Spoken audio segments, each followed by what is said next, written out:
ocean waves, creaking wood, distant thunder. In the early 1700s, the Caribbean was ruled by fire, salt, and steel. Among the most feared pirates of the age, two names rose above the rest: names whispered across taverns, naval decks, and prisoner cells: Bonny and Mary Read, the women who defied empires and became legends of the open sea. Before they were pirates, they were outcasts. Bonny was born in Ireland to scandal and affair. Her father tried desperately to hide when she was young.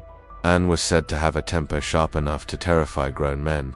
Stories claimed she once stabbed a servant simply for annoying her. Whether myth or truth, one thing is certain: Anne was never meant for a quiet life. Mary Read lived an even stranger childhood. Her widowed mother disguised Mary as a boy to receive money from a dead relative.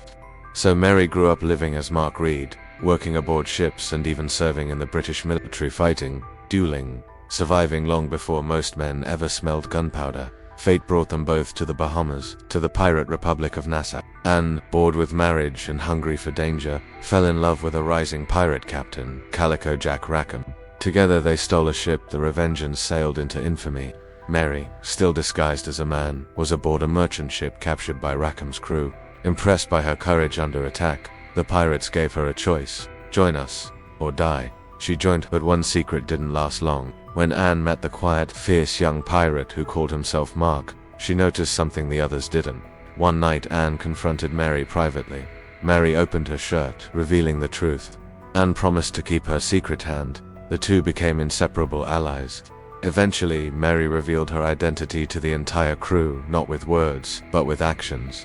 During a boarding raid, Mary was said to have fought with such fury that pirates whispered, "The quiet one fights like a demon." Together, Anne and Mary carved their story into the sea. They stormed merchant ships, pistols drawn, cutlasses flashing. While many pirates avoided fighting, the two women were notorious for charging into battle, sometimes the first on the deck, sometimes the last to leave. Sailors who survived encounters with Calico Jack's crew later admitted something shocking: the women were the fiercest of them all.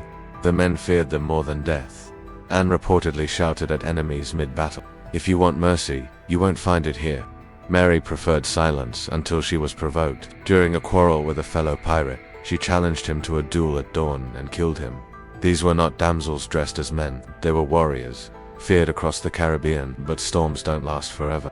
In October 1720, the Revenge was ambushed at night by a pirate hunting vessel led by Captain Jonathan Barnett.